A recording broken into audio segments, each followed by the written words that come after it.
We good to go? I'm ready. Are you ready is the question. I am ready. Welcome to the Broker Loaded Podcast, everybody. My name's Kurt Stoodley. My name's Dan Grimes. We're realtors, and we talk about real estate on this podcast. What else will we talk about? Straight to the heart. Nice. Straight to the heart. Yes, the weather is nice. Real issues, real things that people talk about when it comes to real estate. So, things you generally won't be reading in the newspaper. No. Insider information. Or seeing on the television. Right? So it's the Broker Loaded Podcast. We do have a website, I believe. We do. TheBrokerLoadedPodcast.com. Yes. We have an email address. BrokerLoadedPodcast@gmail.com. Right. Facebook page, so you could comment if you got topics you want us to maybe discuss. Absolutely. We think about it. Yeah, we'll think about it. Right. So today on the Broker Loaded Podcast, ladies and gentlemen, we're going to talk about this ever-changing market. Here we are at the end of May. The market has shifted in various ways over the past several weeks. And today we're going to concentrate on something called the list-to-sell ratio. And first of all, Daniel, please explain what the list-to-sell ratio is. Very simple. The difference between the ask price and what the sale price initially ends up as. And we've seen a big change in that just over the last 2 weeks. Now, we were discussing this about 7 or 8 days ago on our last podcast. We were. But we really hadn't looked at what had been happening the 2 or 3 weeks before that. Right, because as everybody knows, and everybody has been talking about this, the real estate market here in the nation's capital, Ottawa, Ontario, has been wonky. It's been crazy. It's been nuts. Every descriptive word you could think of. Prices gone through the roof, constantly. Multiple offers. Multiple. Yeah, competition for almost every single house that went on the market for a while. And there were a number of factors that led to that. But we're going to deal with the market as it stands right now because it's shifting all the time. It's changing rapidly on a daily basis. And it's literally changing in every market right across Canada. Now, I'm assuming right across Canada. I talked to agents in Vancouver, Calgary, and Halifax. We have affiliate out in Halifax. Yes. Who gives us up-to-date stats, and it's happening everywhere. Another agent of a friend of mine just landed in Halifax, so we got another source for the East. We'll talk. And any agent listening right across Canada, we'd love to talk to you about your market. Absolutely. In fact, we invite you to contact us so we can get you on this podcast. Now, the list-to-sell ratio in recent times. Let's use the last 2.5 years as an example. The list-to-sell ratio was heavily in favor of above asking all of the time. Plus 10 to plus, I've seen it plus 30%. Right. So if I've seen it higher. If you're asking in some $1 million, cases, it's selling for 1.4. Right, and that sort of situation really sent everybody into a spin, especially buyers who were. Several buyers. I've had several buyers. I know you know of dozens of them who would be competing house after house after house and not coming up with the winning bid, as it were. No. But that has suddenly taken a turn in basically the opposite direction. Would it be fair to say? Yeah, very fair to say, and that's good news.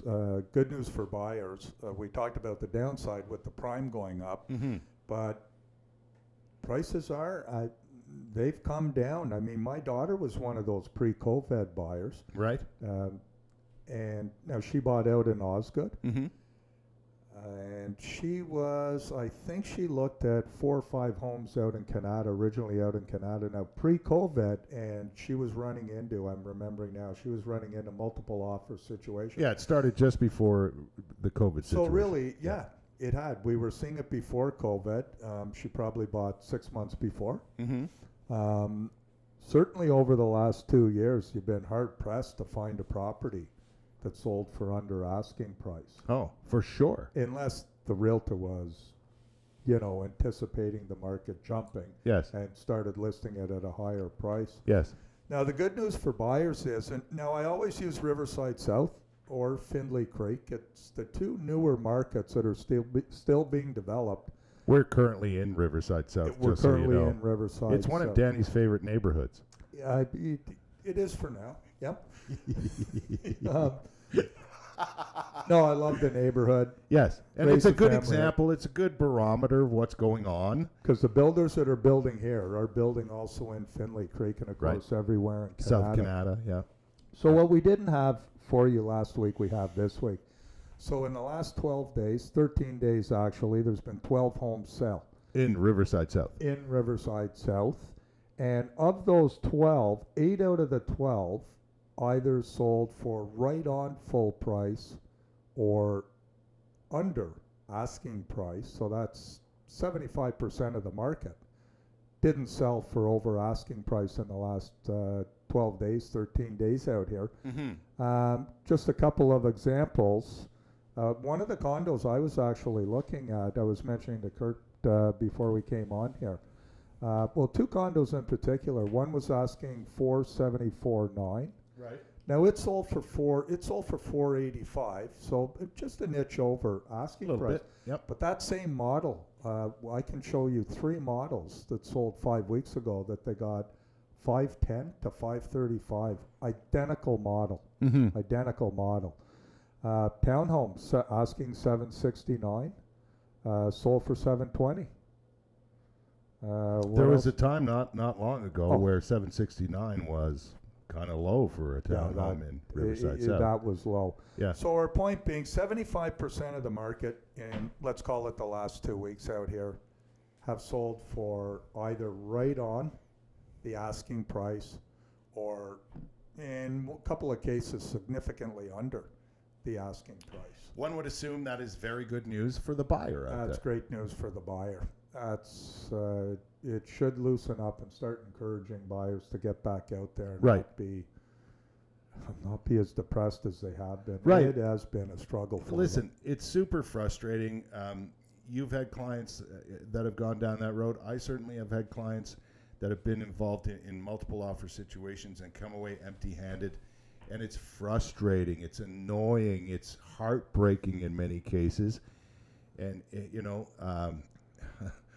you feel bad for people because all they want to do is buy a house. all they right. want to do. But they continually get outbid and all that sort of thing in the multiple offer scenario. So good for the buyers in that they now have a better opportunity to acquire a home that maybe they didn't have an opportunity to acquire a couple of months ago. Yeah, and they're actually, the ones who didn't buy are looking at it probably going, well, everything happens for a reason, and now I can buy what I would have paid $800 for 2 months ago. In all likelihood, you're going to pay $725, Right. maybe $750. But there's examples. We have townhomes out here now. A few townhomes in the last 3 to 4 weeks. They've sold for under $700, and that's literally $100,000 swing, I'd say, over the last 2 months. Yeah.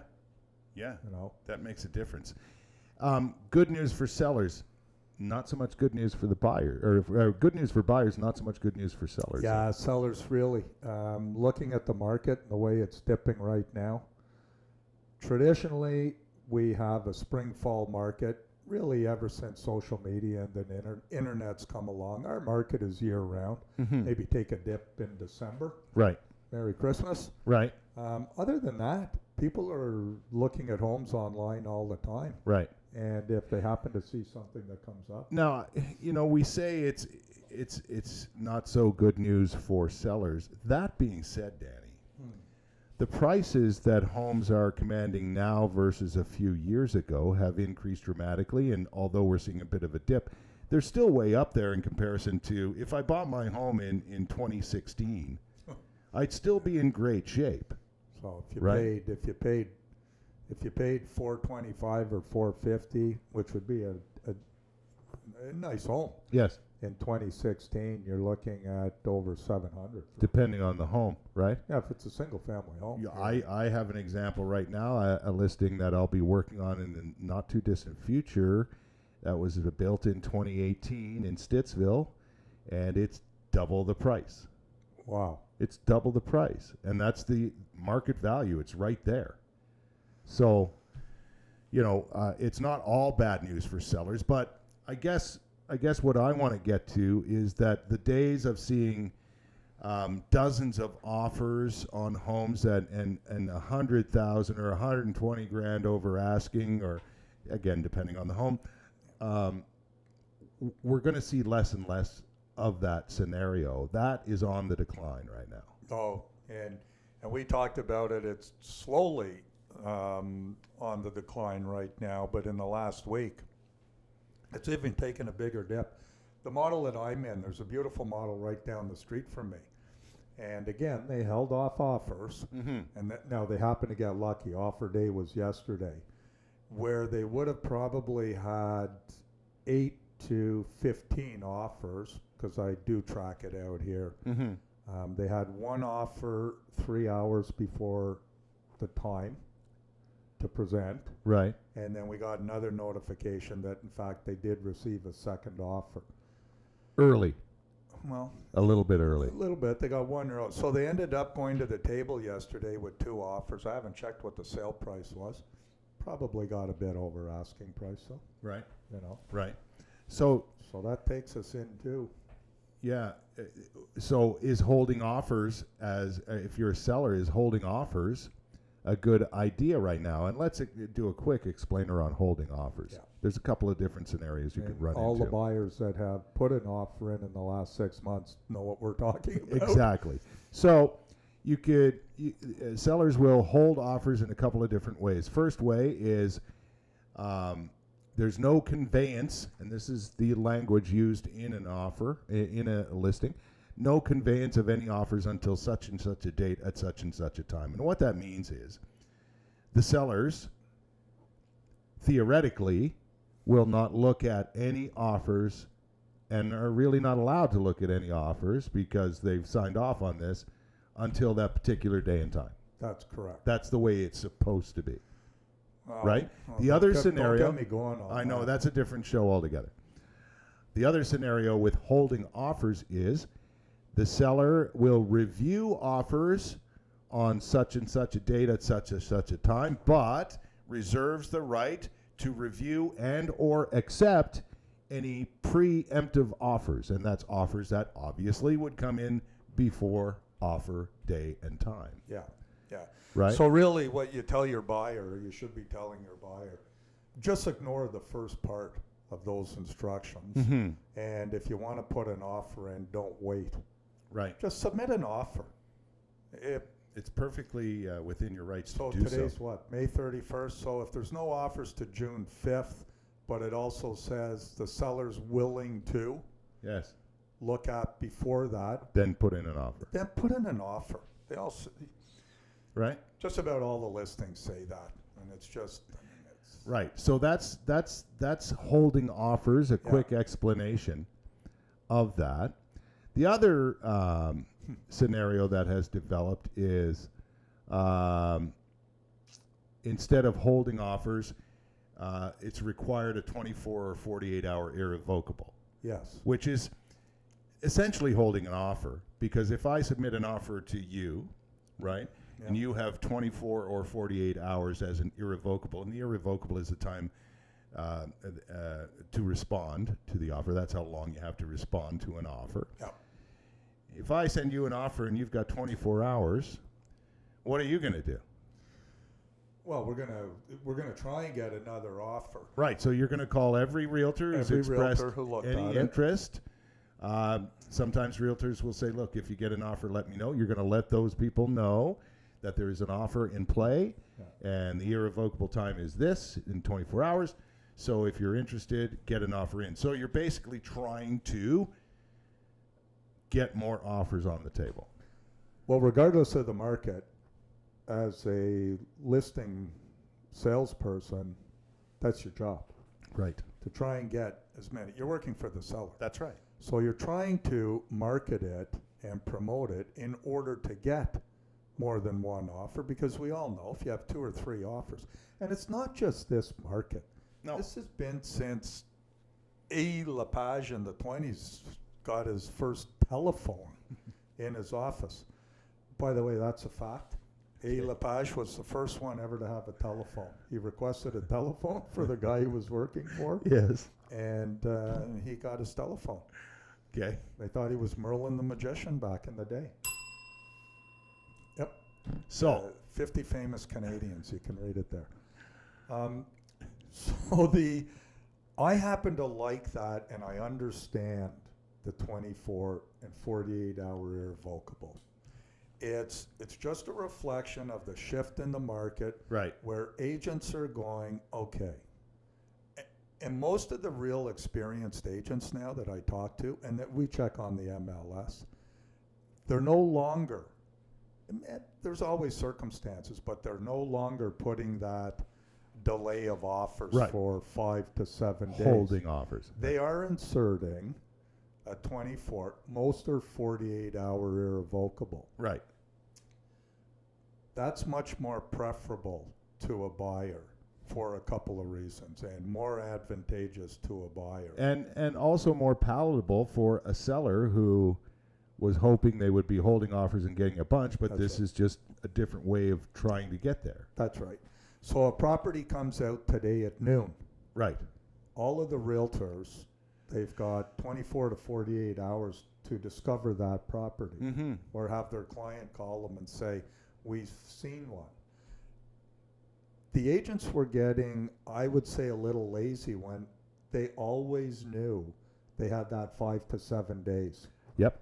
Okay? Yep. Now you don't. Now you're back to, okay, we've got to get into it, and then we have to decide in the next 24, actually you have to decide when you're in it, because the irrevocable's 48 hours. Right. It's not saying you can't present an offer.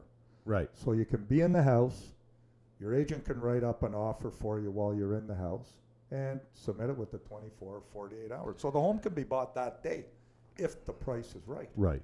and acceptable to the seller. Right. So, question though, Yes, sir. if I'm a buyer's agent Mm-hmm. and I see 24-hour irrevocable, but my goal and my job as the buyer's agent is, if they really want this house, I want to try and secure it for them. Sure. Do I have to give the 24 to 48 hour irrevocable? You're not working for the seller. You're No. representing your buyer. You don't. Kurt brings up a very good point. And there's a lot of agents that as a courtesy and respect in the business, will give that listing realtor the 24 hours.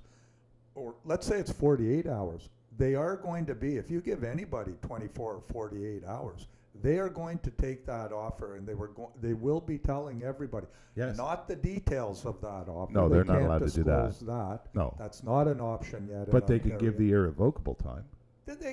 But just the fact that we have received an offer, Right. anybody who's out there thinking about submitting an offer, then they would be encouraged to get one in, Right. because that offer can be presented right away. What you're telling me is, Yeah. if you're the buyer's agent, and Yeah. certainly the same would apply to me, I'm getting my offer in. I'm not giving them the 24 hours. It's not disrespectful. It's trying to secure property for your client. It's the buyer. negotiating strategy. Yes.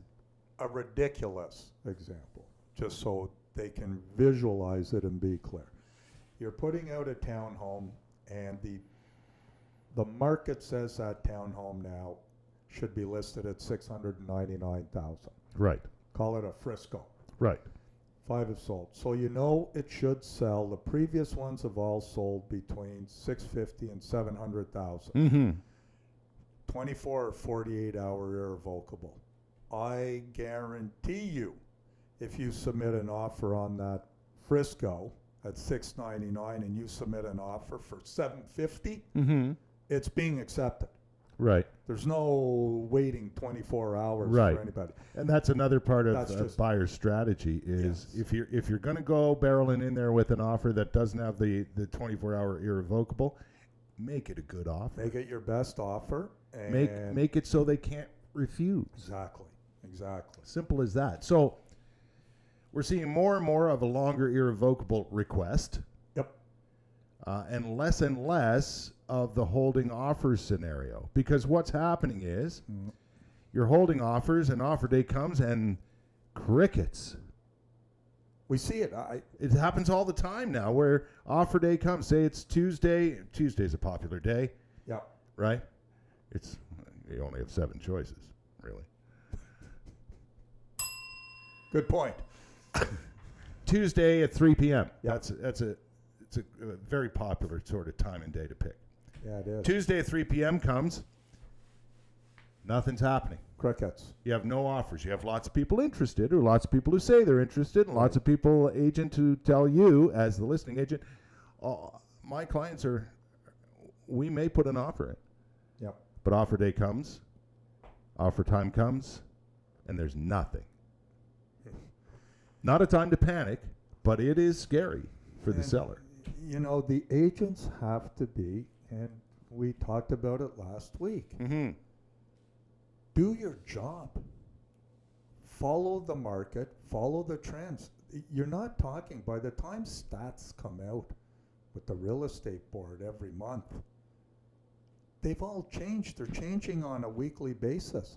You've got to keep track of the market and the area that the home is in. Yeah. And if you're a realtor, I'm going to say it again, you better be very, very confident now with the shift in the market, because if you're advising your client, the seller, to hold off offers, and you're very confident about that, and you've got nothing, crickets, on the day, that you have wasted a week of good, solid marketing. Right, and maybe you've led a couple of offers that might have come on otherwise. Yeah. You've kind of brushed them away, like you're not inviting them to come on in, give us an offer, because traditionally that's the way we've operated, right? You list a property, encourage people to come see it, obviously, and if someone likes it, wants to put an offer in, then let them do it. Yeah, let them do it. Holy jeez. Right? That's the way the traditional real estate market, certainly since I've been in the business, which is not, a hell of a long time, but long enough, it wasn't long ago that we were doing it that way. List a property, get people to come look at it, and encourage offers right away. Why would you wait? Well, if I'm a seller and somebody wants to put an offer in on a property, on my property, I'm going to look at it. Yeah. I want to look at it. I have the option of countering it at a higher price. Right. It's just an offer. Yeah. But offers go back and forth all the time. Just try and make the deal. First of all, the offer day, setting it and waiting 5 days to see how many showings you get, and that's nerve-wracking for everybody. Those days are gone. Yeah, and they are. They've disappeared in the last 2 weeks. Yeah, it's more and more of a longer, irrevocable period. So certainly, we talk about shifts in the market. That is a giant one. That is something that has changed dramatically, and it's not taken long to go from one side of it to the other. So be aware, if you're a buyer, that, right now, real estate agents, if they're listing a property, should really not undercut the price when it comes to their list price. They should be listing it at market value. List it at market value. You can't. I know. I can see the frustration on your face because it's annoying. It really is. It's not fun for us. And I look at stats and what's happening all the time, and I mean the realtors that are coming out, a lot of them, properties are coming out on the market based on sales comparables over the last 4 or 5 months. You can't do it. Mm-hmm. You can't do it. The market has changed that much in the last 2 to 3 weeks. Yes. I had one very, very successful agent out in Canada, and when I was talking to her, in her little section marketplace, she actually said, Danny, single-family homes in this part of Canada in the last 2 months are down over 20%. 20%. If you don't believe me, call a realtor, have them give you a current and an accurate market update, and you'll see that they're dropping. So the other thing that we're seeing, and you're going to have to explain this to me. So a realtor has advised their client to put the property out at $989,000. $989. Okay. Okay, remind me that because I'll remember that. Dan. $989,000. Okay. Today's May 31st. Offers being presented June 5th. Next week. Next week. June 5th comes. Yes. Crickets. No offers. No Nothing. offers. So what's the strategy here? What do you do now? What do you do, Mr. As Realtor? a seller, and what do you, Yep. as a listing agent, what do you do now? What are you advising your client to do? So the first thing I would think a realtor would do is remove that from any comments. Public remarks and realtor remarks. Remove the holding of offers. Remove the date. We're accepting offers on June 5th and we're presenting on June 5th. You have nothing. Don't let it go to June 6th and that date is still in there. We mentioned it last week. Many of you are still doing it. Here's what I don't understand. It happened right out here in my own neighborhood. Twice in the last 2 weeks. Crickets, no offers on the day. Right. Right. We're going to use 989 as an example. $9.89. It disappears from the market. They take it off. Take it off, cancel it. Cancel the listing. So we know this strategy that we used 20 years ago when you couldn't check the history of a property. Some of you don't seem to understand that we can. So now 3 days later, that property at 989 that had no offers On offer day, right? on offer day comes back, I kid you not, 1.135, $1,135,000. So that's an increase of 170 grand. 175 grand. Yeah, okay. So It's an you've come back with increaseable- a It's an increase. you've come back with a higher listing price. Yeah. So I mean, I've never seen that. So any agent who has done that successfully, I'm sure there's one or two of you out there out of the 3,000, we'd like to hear.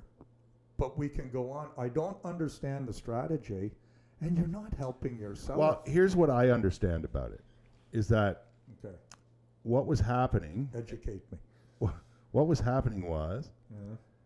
it was difficult, first of all, for realtors, and I understand this. It was difficult during those rapid increases in prices and holding offers to determine a market value for a property. It wasn't easy, Okay. right? So they would go in at a list price a little lower than their expectations, a little lower than what Jimmy down the street sold for 3 weeks ago, Right.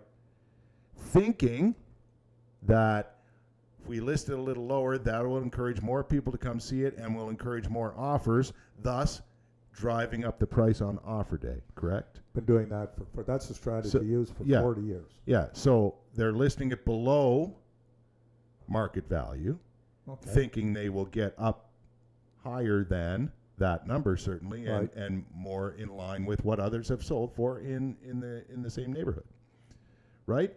So then offer day comes and you got nothing. You have no offers on the table. So you didn't get the base price that you put as a list price, I just don't and you get it. certainly didn't get more than that because Right. you have no offers. Yeah. You've got nothing. So then, wait a second, we listed below market value. Let's take it off and put it back up as a regular listing. And when I say regular, wide open, anybody can come see it, anybody can put in an offer, no timelines whatsoever. So then you put it back up on the marketplace on MLS as more in line with what you've determined is the market value. So Right. the price goes up. My question is, and I know it's your question, and it was a question, I ran into this very scenario about 48 hours ago. Right. The question from my buyers, and certainly a question in my mind, is, well, if it didn't sell at this price, and you've relisted at this price, which is higher, what makes you think you're going to get that price versus the price you didn't get in the first place? There's no answer to that question. I can't answer it. And my And- client was asking, like, directly, why? And I'm like, I don't know. And your client's interested in the house. They want it. They want it. There's the other thing. So the only comment I would make, because you listed a little under market value. Right. If it hasn't sold, then it wasn't market value Right. to begin with. Because if Because- it was market value and well priced, the market is still strong. Yeah. On the seller side, people still want to buy homes. Yes, because you didn't get an offer. in the end, market value is what your home is worth in the marketplace. And you know what your home is worth, people. Your home is worth what someone is willing to pay for it. That's exactly right. So how many buyers, like the strategy of a realtor, I just don't understand Well, sometimes. and you gotta understand that it's very difficult to analyze things when it's the moving parts are all over the place and there's multiple offers on this one but not on that one, and then there's 25 offers on this. It is a bit daunting as a realtor to try and figure that out for some. Kurt. I know, Danny, but I'm trying to give everybody the benefit of the doubt here. I can't, and I'm not going to. So you've listed a property at 989, and okay, the market's all kooky and it's all over the map. First of all, it's not all over the map as we're sitting here shooting this now. No.